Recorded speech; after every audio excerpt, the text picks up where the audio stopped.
আসসালামু আলাইকুম সবাইকে। কেমন আছেন সবাই? আশা করি সবাই ভালো আছেন। তো ইনশাল্লাহ আপনাদের দোয়া আমি ভালো আছি।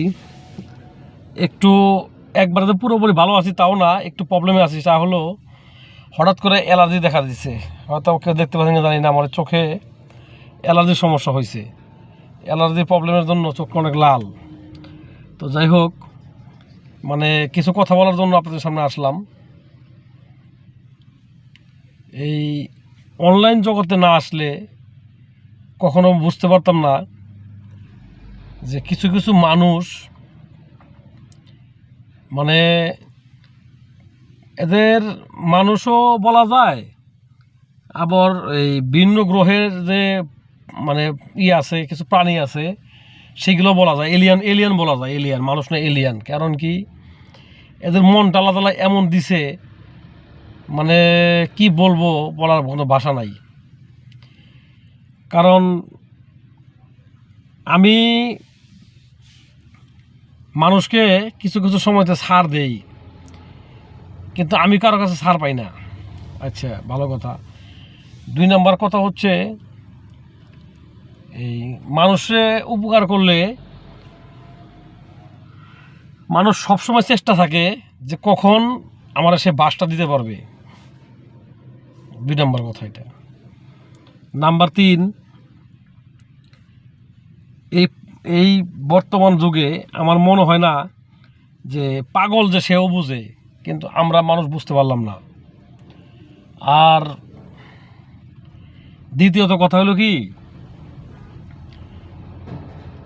আমি যারা মনে মনে ভাবি বুঝি যে এই দুনিয়াটা হলো 2 দিনের। আজকে রাত্রে গিয়ে ঘুমাবো, রাত পোহাইলে সকাল, না পোহাইলে পরকাল। ঠিক আছে? তাহলে এই এত টেনশনের, এত হানাহানি করে কোনো লাভ আছে? কোনো লাভ নেই। চেষ্টা করি সবসময় মানুষের সাথে ভালো ব্যবহার করার জন্য, ভালো কথা বলার জন্য, ভালো থাকার জন্য, কিন্তু কিছু কিছু মানুষের উস্কানিমূলক কথায় ভালো থাকাটা হয়ে ওঠে না। আর আমি একটা জিনিস খেয়াল করে দেখছি, আপনি যদি ইটের জবাব পাথর দিয়ে দেন, তাহলে মানুষের কাছে অনেক ভালো থাকবেন, আপনি একদম পারফেক্ট। আর যদি ইট মারছে, চুপ করে বসে রইলেন, সে ভাবে কি জানেন, আপনি দুর্বল। সে পরবর্তী আপনাকে পাথর মারার চেষ্টা করে, ইট দেওয়ার পরে পাথর দেওয়ার চেষ্টা করে। আর যখনই আপনি ইটের পাথর দিয়ে ব্যাক করে দিবেন, তখন কোনো না, বাবা ও শক্ত আছে। তো মানুষের কাছে পরিস্থিতির কারণে আগে শিখতেছি আস্তে আস্তে। আমার মনে হয় যে পরবর্তী আমার পদক্ষেপ তাই করতে হবে, তাছাড়া উপায় নাই। কারণ কি, মানুষের সুযোগ দিয়া, ছাড় দিয়া বহু চেষ্টা করে দেখলাম, মানুষ সুযোগ পাইলে সুযোগ খুঁজে, কিন্তু কেউ কখনো মানুষের মন বুঝতে চায় না যে একটা মানুষে, যে এই লোকটার আমি এত আঘাত দিলাম, এত কিছু করলাম, তারপর লোকটা যেহেতু ভালো আছে, যাক তার মতো তারা ছেড়ে দেই, তা না। নাগা তার পরবর্তী শুধু দিতে থাকবে। কেন রে ভাই, আমরা তো মানুষ নাকি? আমরা তো মানুষ, আমাদের তো মন আছে, আমাদের তো বিবেক আছে, আমাদের তো শরীর আছে, রক্তে মাংসে গড়া। তাহলে আমরা, একটা মানুষ কত নিতে পারে, একটা মানুষ কতটুকু নিতে পারে, তাহলে এই জিনিসটা বুঝতে হবে মানুষের। ঠিক আছে? এই জন্য বললাম, কথাগুলো বলতাম না, কারণ এই কারণে বললাম। আর আমি আগেও বলছি, আমি ফ্যামিলি ব্লগ করি না ফেসবুকে। এটা আমার হলো শখের বশবর্তী আসা। এই ইউটিউবে আমি ভালো লাগে না অনেক সময় আপনাদের সাথে একটু কিছু শেয়ার করলে মনটা ভালো লাগে। জাস্ট এই জন্য শুধু আমার এই অনলাইন জগতে ঢোকা, তা না হলে নিজের কাজ করে সারা পারি না। ঠিক আছে? সবসময় থাকা লাগে কাজের উপরে। মাঝে মাঝে দুপুরে খাবার টাইম সময় মতো পাই না, খাইতে গিয়া দেখা গেছে কোনো দিন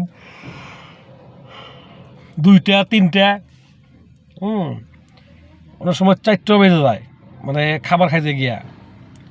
কিন্তু আছে না যে এই কাজের মধ্যে থেকে এইটুকু সময়টা বের করে নেই অনেক কষ্টের মধ্যে। তো কারণ আমার এই অনলাইনে আপনারা, আমার কিছু ভাই ব্রাদার, বন্ধু বান্ধব, কিছু কাছের মানুষ আছেন, আপনাদের সাথে কেন যেন সময় না কাটালে ভালো লাগে না। এখন এটা একটা অভ্যাস হয়ে দাঁড়াইছে। ঠিক আছে? এটা অভ্যাস বলতে পারেন যে আপনাদের সাথে সময় কাটালে ভালো লাগে। কারণ এমনিতে তো বর্তমান এই ডিজিটাল যুগে আইসে এমন ডিজিটাল যুগে আমরা বসবাস করতেছি, মানে এই ডিজিটাল যুগের মধ্যে রক্তের আত্মীয় স্বজনকে ভুলাই দিছে। আত্মীয় স্বজনের পরিচয় থাকে না এখন পরিচয় একটাই, সেটা হলো অনলাইন। যে যত থাকতে পারে তত পরিচিত বাড়ে। মানে যে যত অনলাইনে সময় দিতে পারবে তার ততটুকু সময় মানে অনলাইনে দিতে পারলেই তার পরিচিত বাড়বে। আরে ভাই, রক্তের আত্মীয়র সাথে তো বড় কিছু নাই, মানুষের ভুলাই দিছে। এই জন্য আমিও দেখলাম, চেষ্টা করে মানে চিন্তা ভাবনা করে যে না, দেখি পারি কি না। কিন্তু না, সাফল্য আমাদের জীবনের জন্য না, মানে আমাদের মতো মানুষের জন্য না। যারা ফ্যামিলি ব্লগ করতে পারে, যারা পরিবার নিয়ে ব্লগ করতে পারে, যারা মিষ্টি মিষ্টি